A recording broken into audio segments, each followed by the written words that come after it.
Welcome everybody. How are you today? Trying a new microphone. So let's see how this works. If the sound seems to be okay, then let me know. I'm pulling the camera out with my feet right now because I talk with my hands. So yeah, let's get some people in here. I'm excited. I had fun yesterday. Oh, everybody says the sound is good. I'm having a pretty good day. I had to turn the heat on today. Last night before we went to bed, we knew it was going to get cold, and well, we had to break down and turn the heat on. So we've already had more fires this year than we had all of last year because we didn't want to turn the heat on. I guess we're cheap. What can I say? We try to get by. Fires make us feel warm. I've had a lot of day fires. We liked our day fires. Anyway, so is something popped up on my screen? I mean, y'all are from everywhere. Yay! Okay, well, I'm going to leave this microphone hooked up. It's kind of short. I'll listen to it later. I'll be uploading this to our Facebook page. No, it'll be on our Facebook page. We'll pin it to the top, and then we'll have put it on our website, and then I will put it on our YouTube page. So between those three things, you should be able to see it and share it and do all those good things that y'all do all the time. Oh, wow. So yesterday, let me tell you a little story. Yesterday, I was asked to go to an elementary school, and it was career day, and they had all kinds of people at this career day, and the classes moved from room to room, and we stayed in one room, and the kids came to us, and they were kindergarten through the 4th grade. So they were 5 to 9 or 10. So we had 5 age groups there. And, you know, they don't want to hear about me being an author or me being an entrepreneur, or they don't want to hear those things. They want to hear something that's going to make their lives easier. And of all these groups, these kids were just excited to get to meet somebody. They had a state trooper come in. They had linemen from the electric company come in, and we had a lineman in our area, Tammy's area. They got killed this week when a storm came through, and they were trying to get a tree off of a power line, and that jumped back and hit him. So it's just, you know, it's a dangerous job. State troopers, a dangerous job. Sheriff's deputies, a dangerous job. First responder is a dangerous job. Firefighters, a dangerous job. And they had a lot of these people come into the school to talk to them about career day, because who knows, you know, what you're going to be when you grow up. I didn't know until I was 43 years old what I was going to be when I grew up. So it's kind of interesting. I did a lot of things in my life. Let's see, my first job was bookkeeping at an appliance and furniture store, and I like to take things apart. So after I would get through keeping the books, accounts receivable, accounts payable, all that stuff, I'd tear apart a vacuum cleaner or clean an air conditioner. You name it, I could do it. Then there was, my next job was running a sawmill. A sawmill with 40 men who worked at this sawmill. And that's difficult. I had to have a big F-150 truck to get there because it was knee-deep in mud all the time to get to the office. And I learned a lot of things about the wood industry. It's kind of fun. to be involved with making something and taking something from a raw product and turning it into something. So then my next job was I ran a fly shop. I had a fly shop in Alabama that we sold fishing stuff. You know, fishing stuff is fun. And then, let's see, I worked at Kmart. And then, there's just been, I've taught people how to fly fish and took people guiding for fishing. So I've done a lot of things. I was a county commissioner for 6 years. Yes, I did my civic duty, and it didn't pay a whole lot, but I was a part of about 17 different committees and had to learn how to get organized in order to go to all these committees. But I learned about budgets and fun stuff.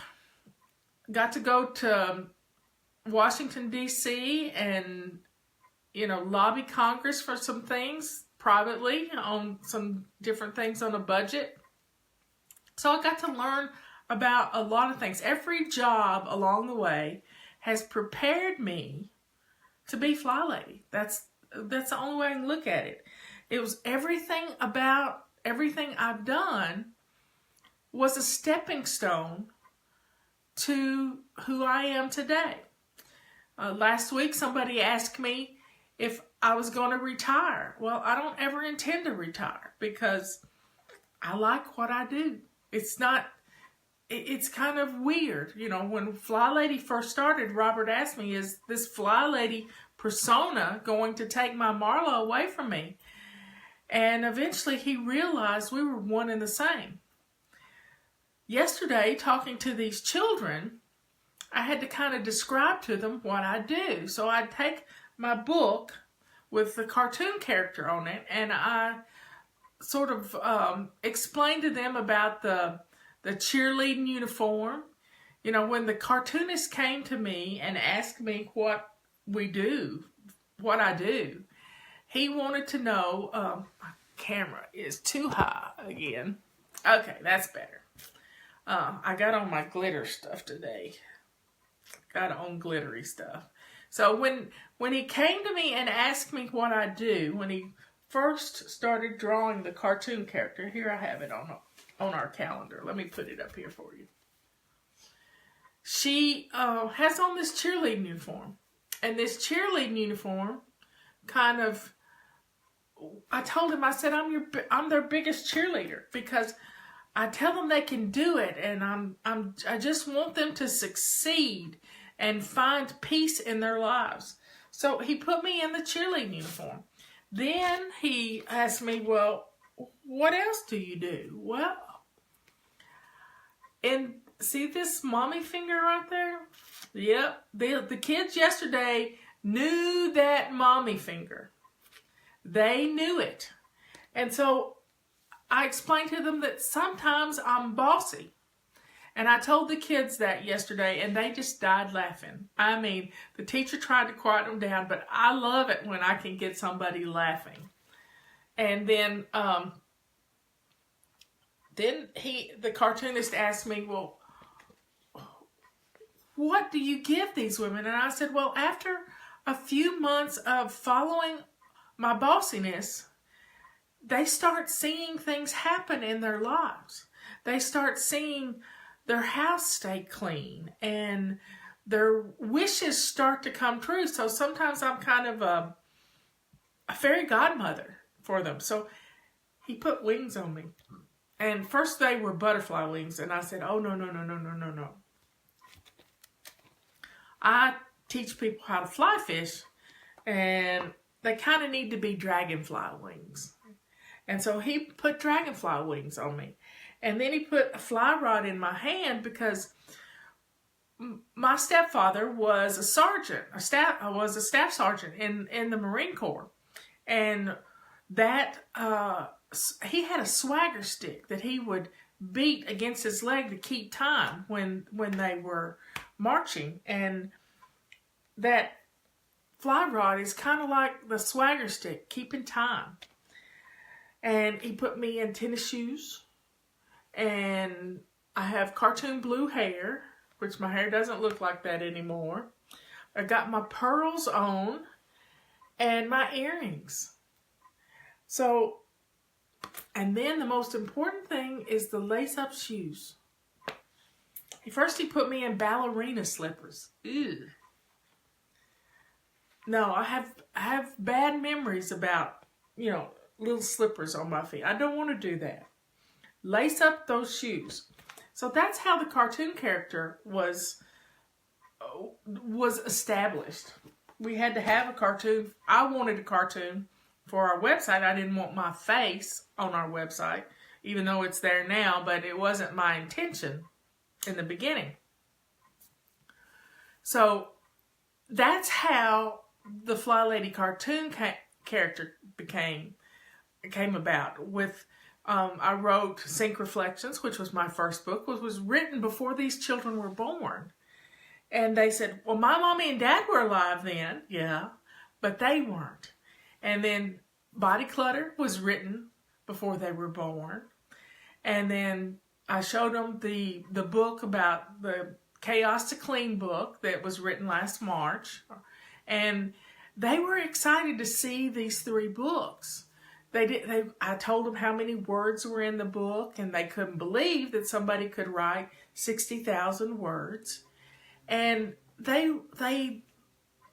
loved the idea, but I had to explain to them that I didn't write it all at one time, that I had to take these baby steps to write it. And I'm working with an editor right now on another book, and I'm writing essays every week, several essays to go with the things that this editor wants me to write about.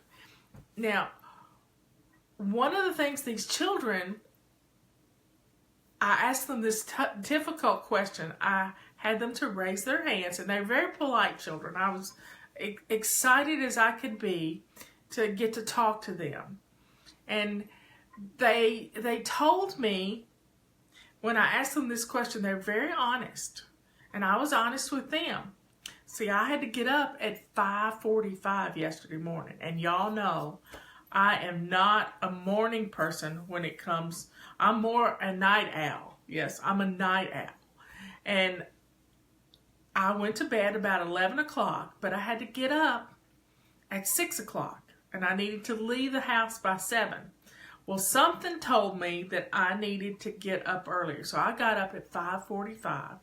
I was dressed and out of the house by 6:15 because it took me over an hour and 15 to 20 minutes, and I stopped and grabbed me something to eat on the way because I needed to get some food in my tummy, and I just wanted to be prepared in case I had I got behind school buses, which I did. I got behind 4 or 5 different school buses because I went through 1, 2, 3, 4 counties to get over to them. Now, as the crow flies,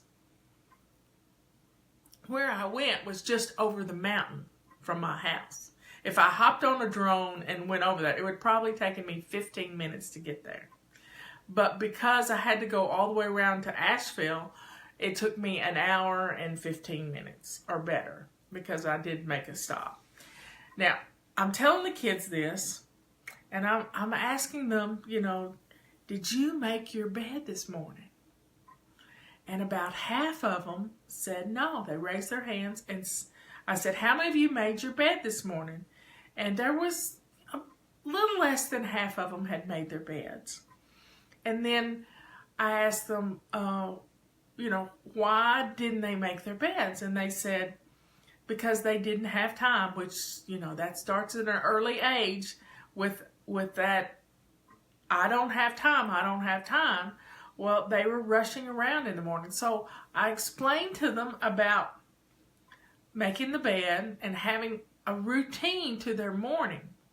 But that before they go to bed at night, they have to have a launch pad for their day, because the majority of these children rode a school bus, which means they probably caught the bus before 7 o'clock in the morning. I know when my son rode the bus, he caught the bus at 7 o'clock. And in the mountains, we have treacherous roads. We have roads that go underwater. We have lots of things happening in the mountains. And we had a storm on Monday. We got 5 inches of rain, and it was a bad storm. Some places had tornadoes.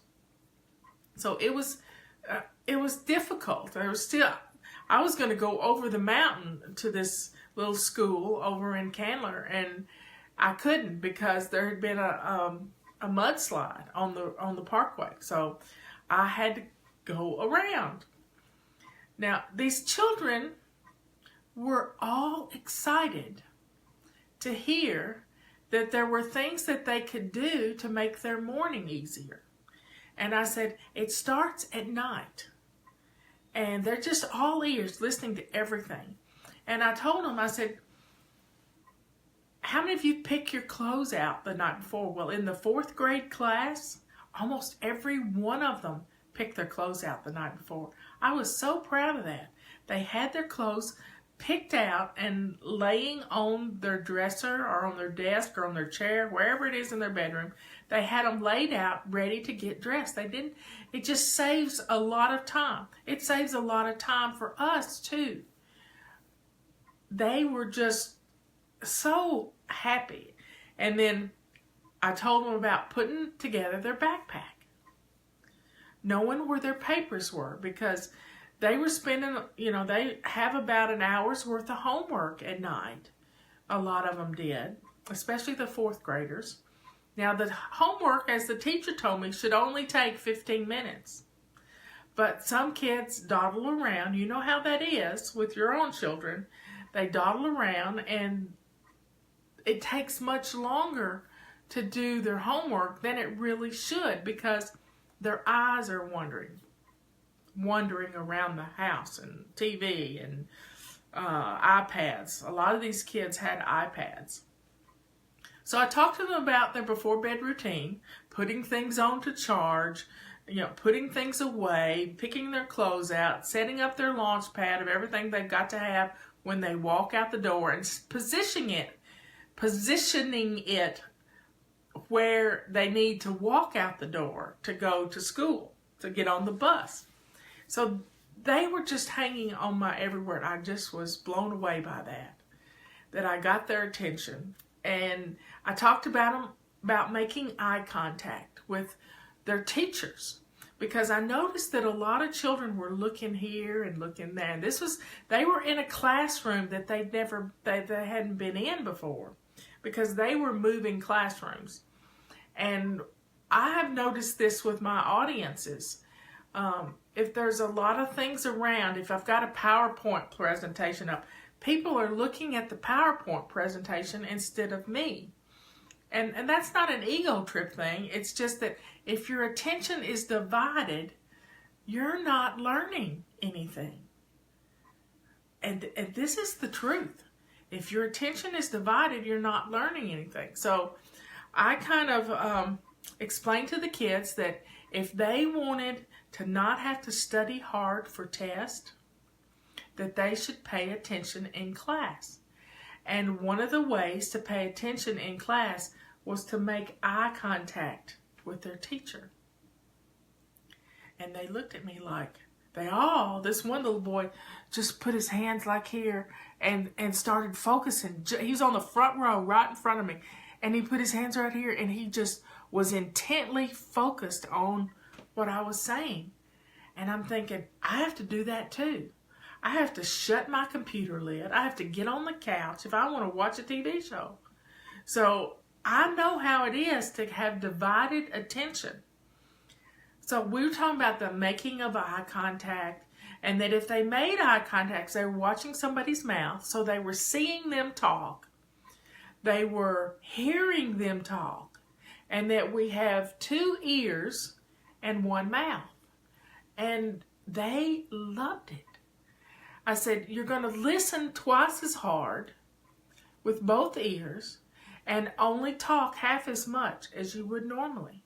Because when you talk or you're thinking about talking, you are not listening. So you have to be intently focused. And I talked to them about my hound dog. And I told them I had a blue tick hound dog, and they're all country kids. They have parents who have hound dogs too. And I said, when my hound dog wants to chase a raccoon, he can't chase all 4 of the raccoons on the back porch. He can only chase one at a time. And they all understood that they have to stay focused. The raccoon has to get away from them, and the blue tick hound dog is chasing it, and it goes up a tree, and the blue tick hound dog will sit right outside my bedroom window and bark all night long at this raccoon up in the tree. And sometimes there's 4 raccoons up in the tree. I have pictures to prove it. So they were getting it when it comes to focus. Now, I have movie amnesia. It's the greatest thing in the world for me, because I can watch a movie several times. I can watch a TV show several times. But what I realize is I have movie amnesia because I'm doing 2 or 3 things at once. I'm looking at emails. I'm looking at a website. I'm checking Facebook. I am working on an essay for tomorrow. Lots of things going on. But if I stay focused on one thing, I can get it done much faster. And that's what I told them about their homework. If they will set a timer for 15 minutes and work as fast as they possibly can to get that homework done, and then check their work, then they have more time to play. And they all wanted more time to play.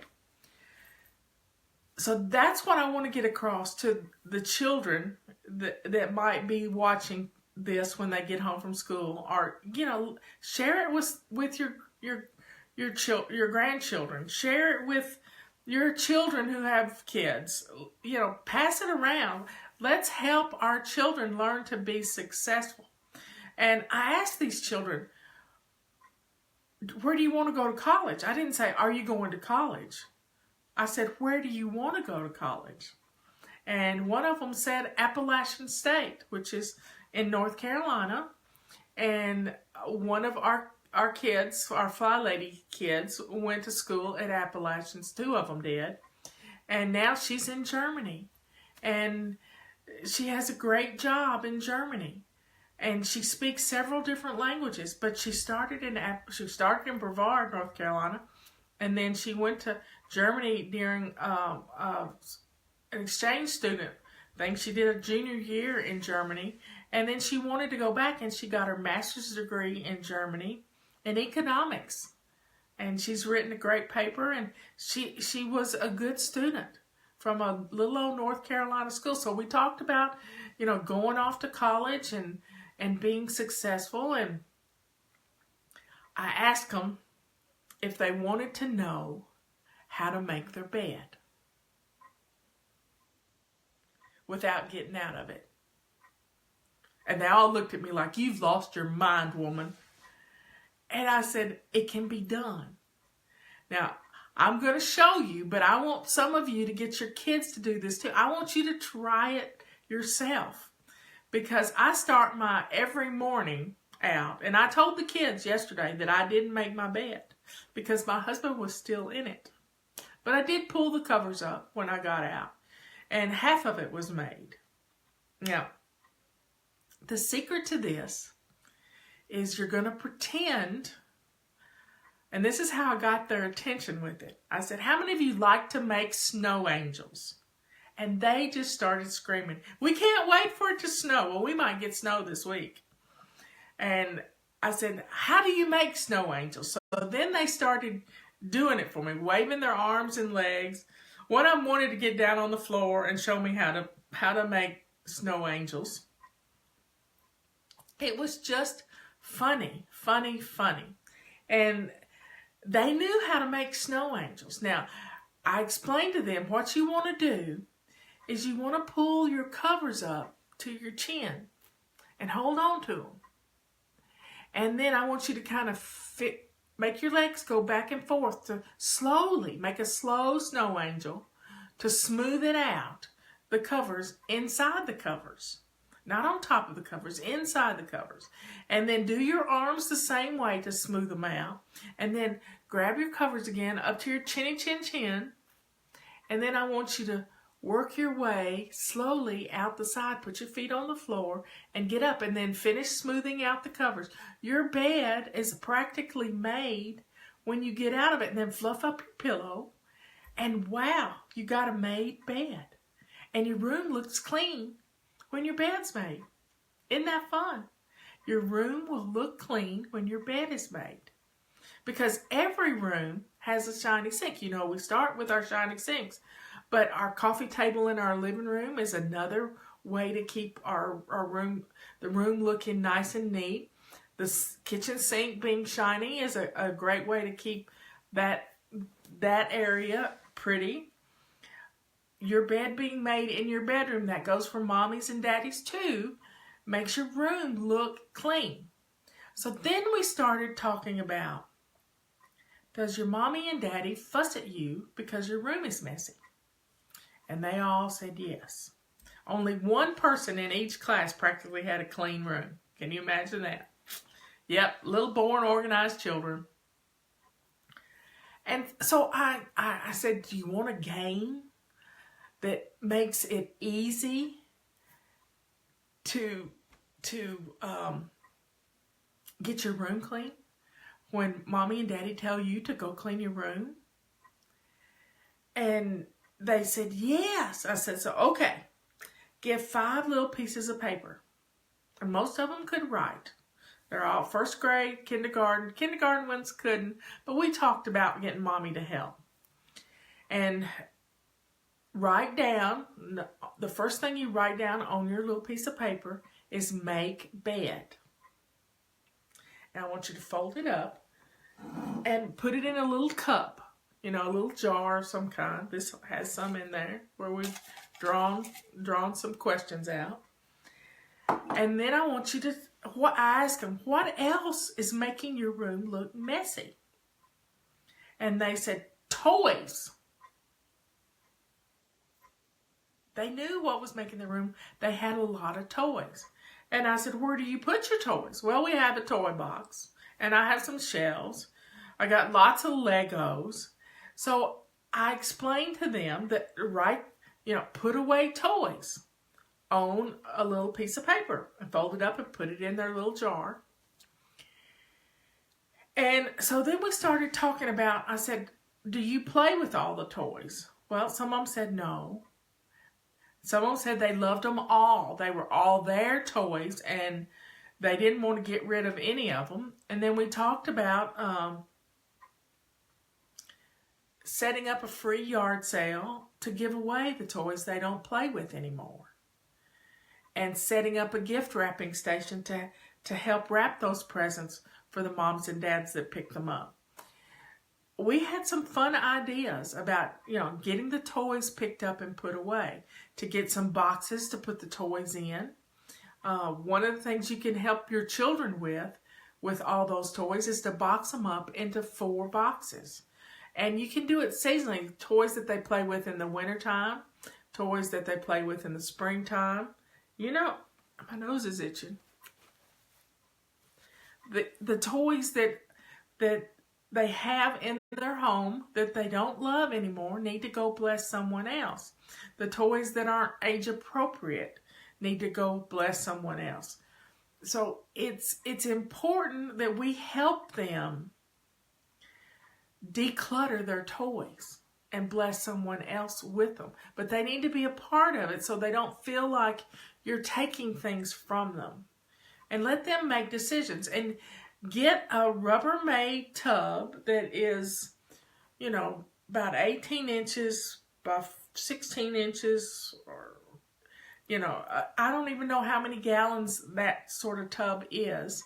But it's a good sized bin, that a little kid could play in, like it's a train or something. But have one of those bins, just one, that they can put their favorite toys in that they don't play with anymore. So they don't have to get rid of that frog that they loved when they were little, or the trophy they got for playing basketball or baseball. They get to keep those things. As they get older and they don't want to display them in the room, they can still be in that bin in the floor of their closet. And then when they have something else that they want to go in that bin, and once it gets full, they'll declutter some things that aren't as important to them. Now, getting rid of those toys will make their room stay cleaner. And get the stuff cleaned out from under the bed. So I asked the kids yesterday, what else is going on in their room? And one of them said, shoes. I have lots of shoes. Well, most of you can identify with that problem. Shoes everywhere. Well, I said, we have a video, and y'all have all seen the video of little Mikey, Liz's son, Michelle's grandson, cleaning up his room. And one of the things he grabbed first was to clean up his shoes. So put shoes on a little piece of paper and fold it up and put it in your little bowl. Then there's, I asked them, what else is out there that's in your, making your room look messy? And they said, clothes. And I said, are they dirty clothes? Yeah. I said, why didn't you put them in the hamper? Well, I don't have a hamper. And I said, well, get mommy or daddy to go to the dollar store and buy you a basket, a laundry basket for $1.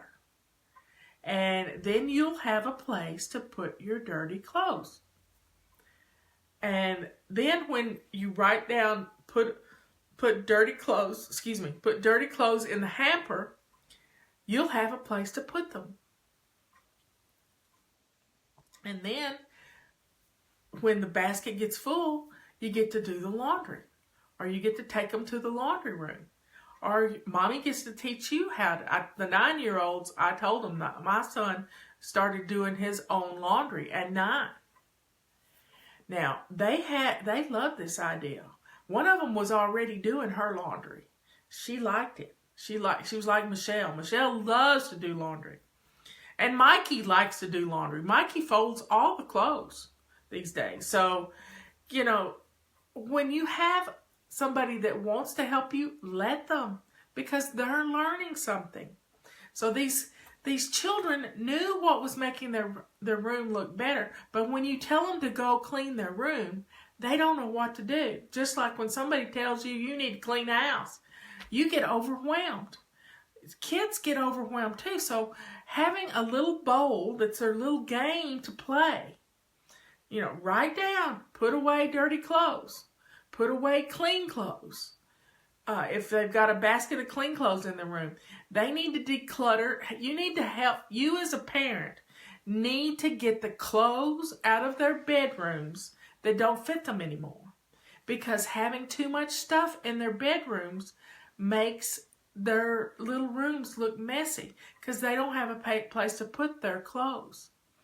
And every room should have a trash can and a hamper. Now, most of them all had trash cans in the room, but you could just have a box that you put trash in. And one of them said, I said, do you have dishes in your room? Oh, no, we can't go to our room with dishes. We have to eat. Anytime we eat, we have to eat in the kitchen. And I thought, well, that's a good rule for little kids. They need one place where they eat, and that's a good thing. And so one little boy said, well, I can't put banana peelings in my trash can in my bedroom either. That's another good rule. All banana peelings have to go into the compost bin or in the kitchen trash can, because we know that gets taken out every day. And I asked them, do you help mommy and daddy in the house? And some of them said yes, they do. And that they like to take the trash out. And they like to vacuum. And they like to mop the floor. And I told them a fun way to mop the floor, but they'd have to ask mommy and daddy's permission to do it.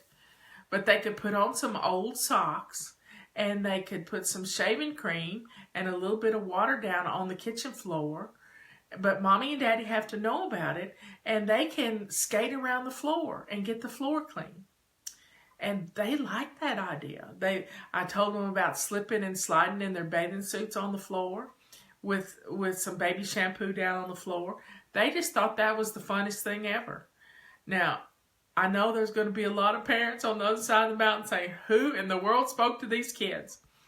But they were going to the next class and some of the special ed teachers and telling them, we learned how to make our beds without getting out of our beds. Now, some of them were on bunk beds. And I said, now you got to be careful if you're on the top bunk.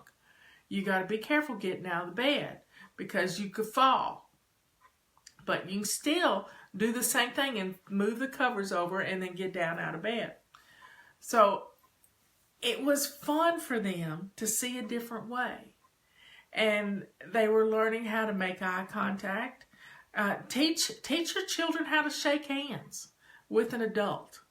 This is a good life lesson. I used to do this in church all the time. I would teach all the little boys and girls how to shake hands. Because nothing worse than a limpy handshake. Firm grip on that handshake. And, you know, it's just good etiquette. One little boy yesterday, I will never forget it as long as I live. He's sitting down front on the floor. And he looked up at me. And they just got the biggest kick out of my name. Because they couldn't believe my last name was Silly. And they just thought it was the funniest thing that I had a last name, Silly. And this little boy raises his hand. He said, Mrs. Silly. He wanted to say it. He said, how old are you? And I said, well, and his teacher, he was a man teacher in the back of the room. He said, that is impolite. We should not ask women how old they are. And I said, Mr. Halplant, I don't mind. I don't mind at all. I'll be happy to tell him how old I am. So I told him I was 61 years old and that I was happy to be that age, that I had a son that was 43 and that his teacher was correct that it was impolite to ask a woman her age because, and I explained to him why it was impolite because most women don't like to tell their age and that he might force them into telling a story, a fib. And he said, oh, I don't want to do that. And I said, so be careful. Don't ask everybody that. And so he understood. It was such a cute little boy. They were all cute. I mean, I forgot what it was like to have that many children around me at one time. And they were just sweet kids. And they wanted to learn these things. And they were telling others when they went to the next classroom, they were telling them what they'd learned about making their bed and playing a game to get their room in order. And I told them about little Mikey and his little video on how he got it done in less than 5 minutes. So it is amazing to me that these children are little sponges. And it's up to you. It's up to you, the parent, to make their rooms functioning. Give them a comforter that is easy to smooth out. I grew up with chenille bedspreads that were hard to make up. So make it easy for them. You know, help them clean out their drawers, the clothes that they can't wear anymore. Get those out of there and bless someone else with them. Show them how to do things in a fun way. You know, set a timer. Every child needs a timer. And we got them on our website. Go get one of them. Because it'll keep them focused. Really, it will. And they'll get their homework done faster. So they can play. And if we talked about rewards too. The kids love rewards and they love stuff from the dollar store. So I said, sit down with your mom and dad and make a list of the different rewards that you would like to have for getting all your chores done. And I said, I don't like to call them chores. That's a bad word to me. I said, but I like to call them blessings because you deserve to have a room that's clean, that you can have people come in and spend the night with you in your room because you don't have to clean for a long time to get ready for company to come. And some of them are having Halloween parties next week.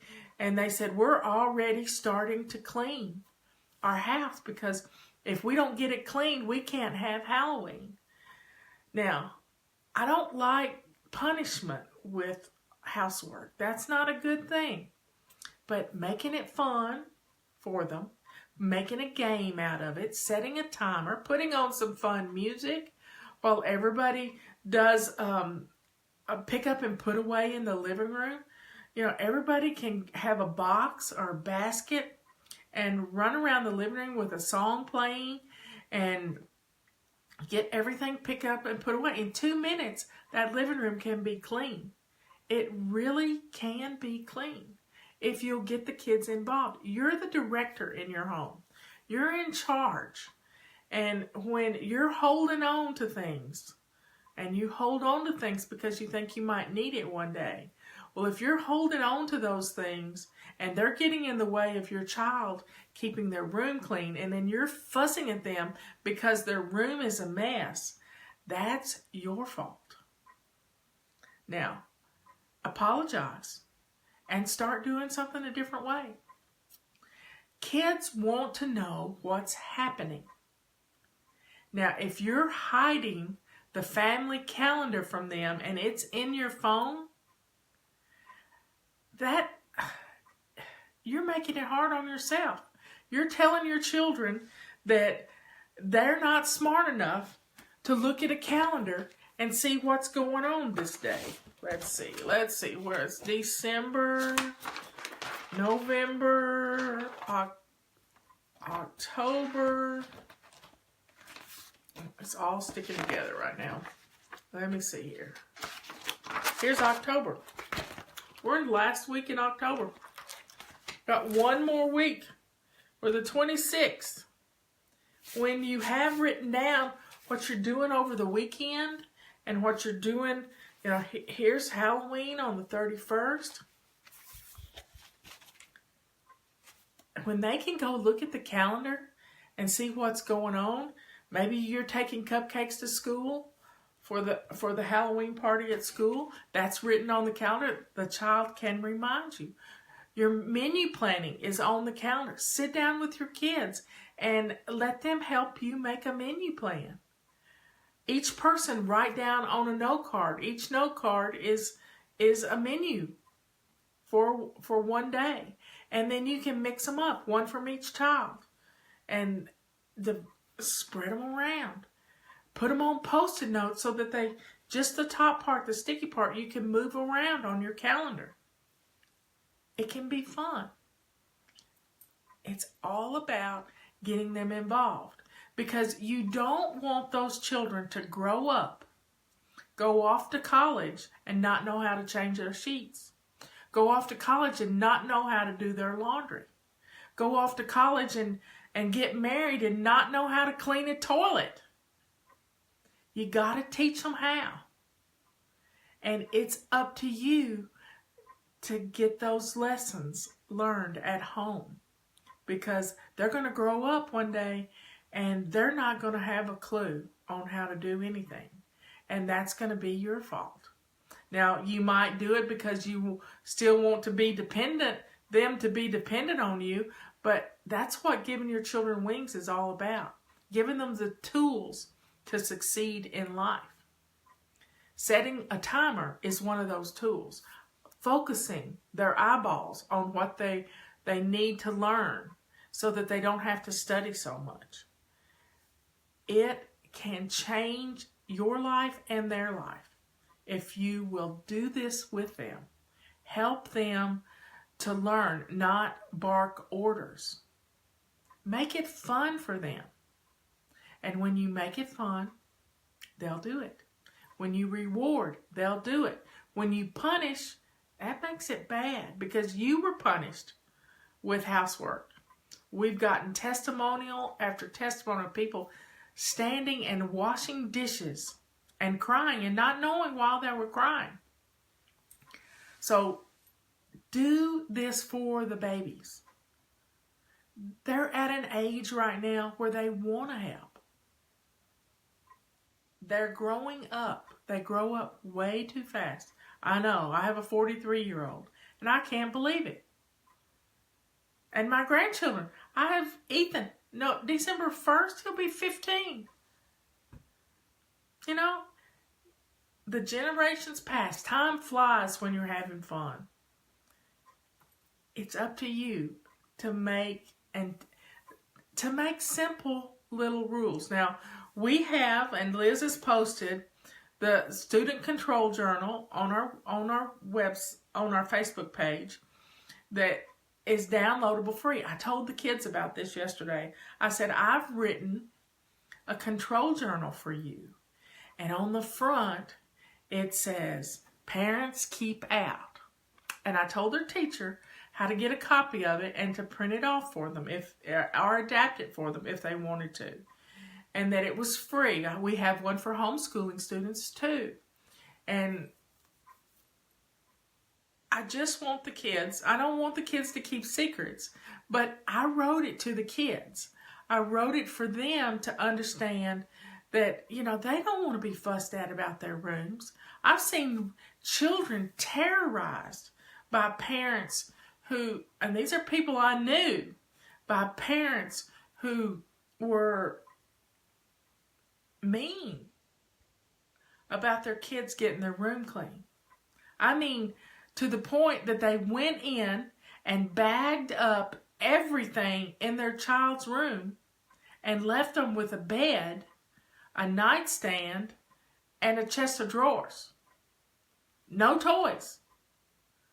I mean, that makes people feel mistreated. So it is important, and don't call your child a slob. I don't like that either.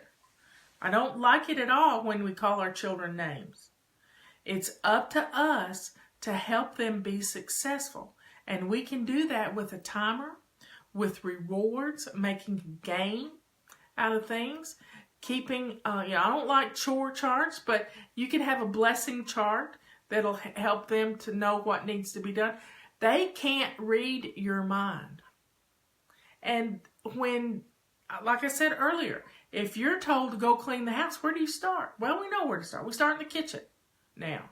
And then we do the living room. And then we do the bathroom. But with our routines, we do a little every day, and it stays clean. It stays clean. Because our routines we get up and do the same thing every morning. And in the afternoon, we change our clothes and we do the same thing in the afternoon. And then in the evening, we get ready for tomorrow with our before bed routine. These routines, these habits we're learning, help us to get through our day. And these habits can help our children, because children thrive on routines. They know what's coming next. Just like when you have your calendar posted on the wall so they can see I didn't learn how to use a calendar till 1999. I'm 43 years old and didn't know how to use a calendar.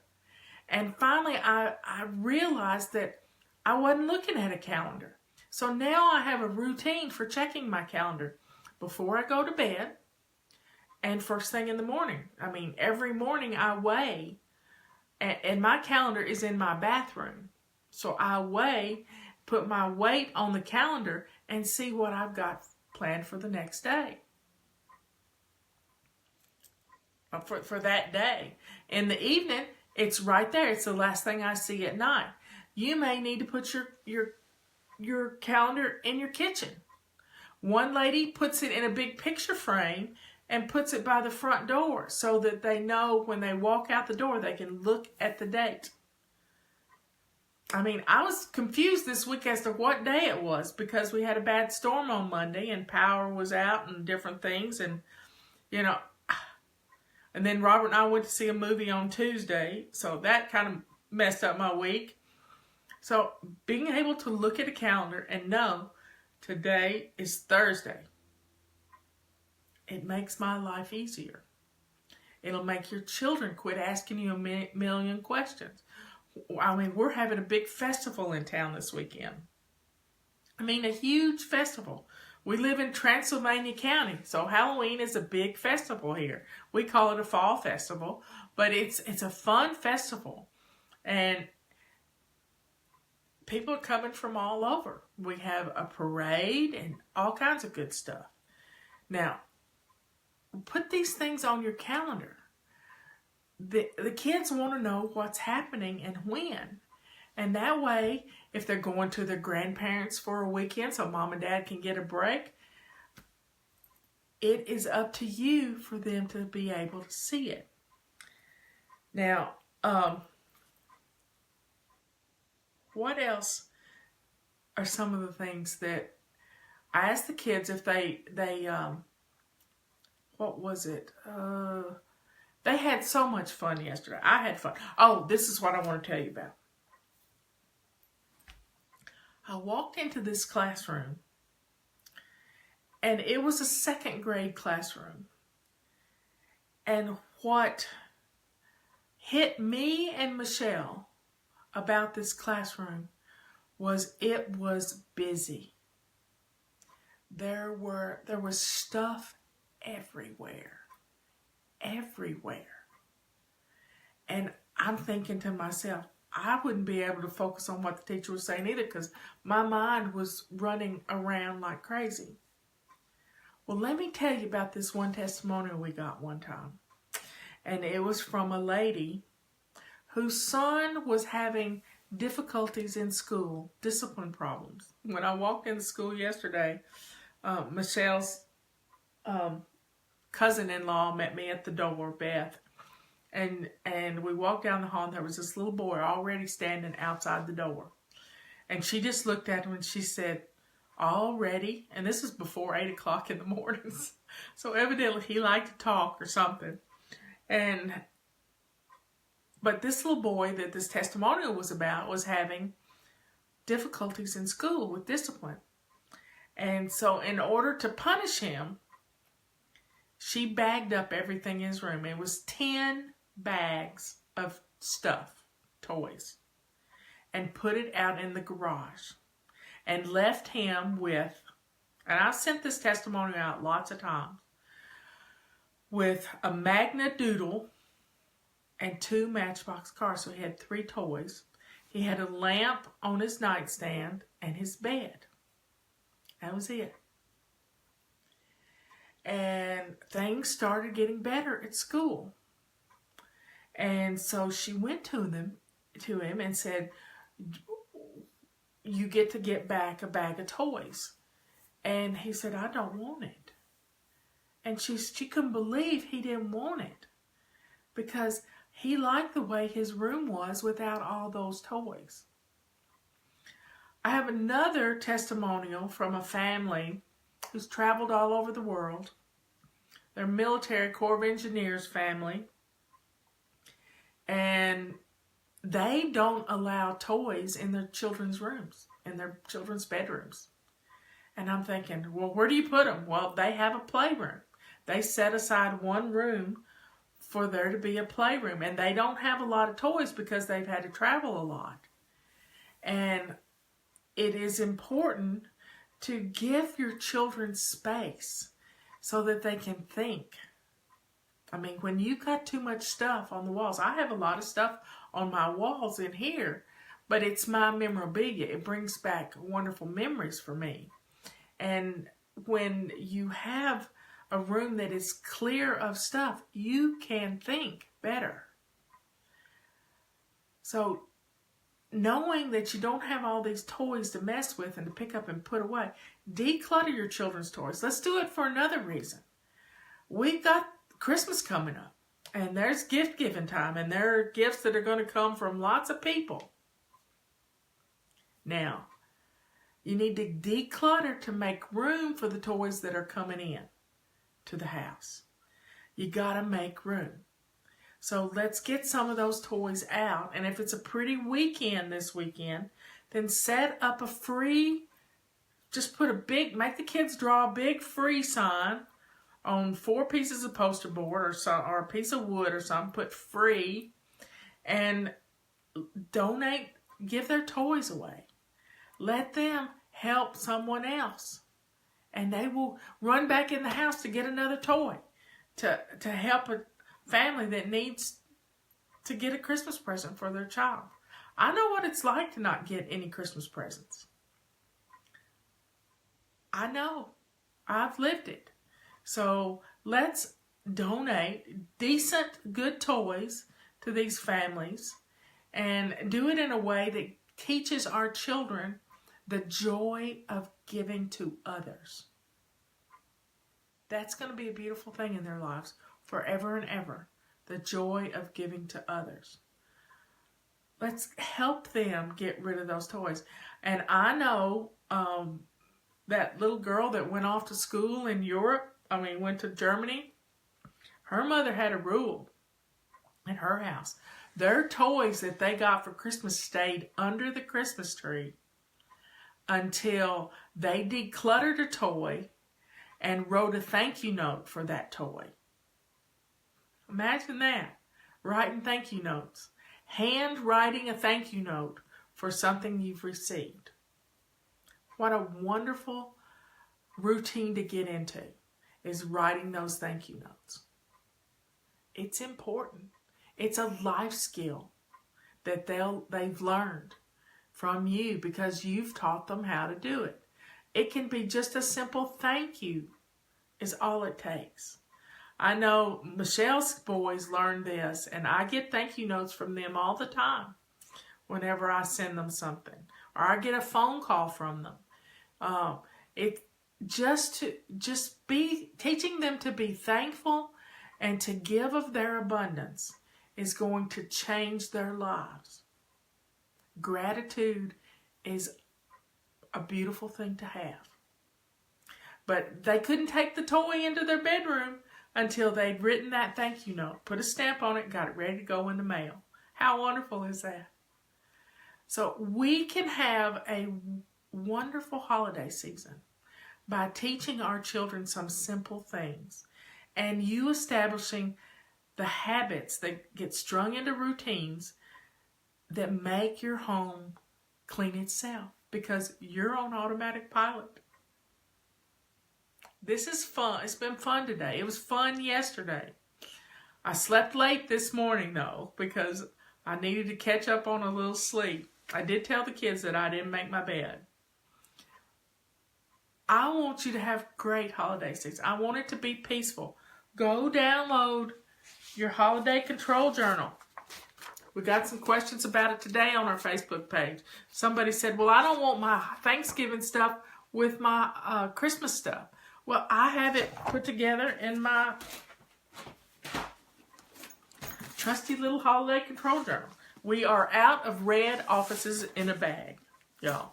So just know that they are coming back in, but we have them in purple. No, we're out of purple and red right now. They'll be in a few weeks. But they never knew I was going to sell them like crazy.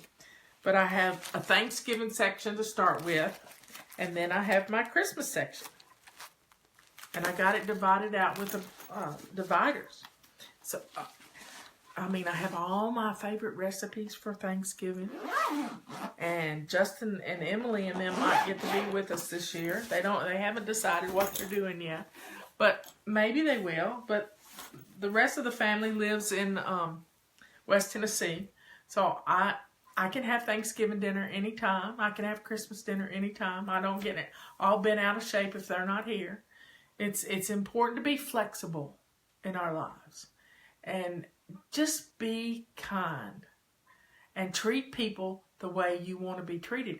And when you teach your children that, you're setting them up for success for the rest of their life. Be kind. Be kind. I love you all. It's been a wonderful hour. I've just run off like crazy. Time flies when you're having fun. I can't believe I can talk for a solid hour. It was good yesterday. It's been good today. I want to see some videos of your children making their bed. So please post some videos of your kids making their bed with the snow angel method. I think I learned this from Heloise. 30 years ago. I saw her do a little piece on this on the news one time. And she taught me this.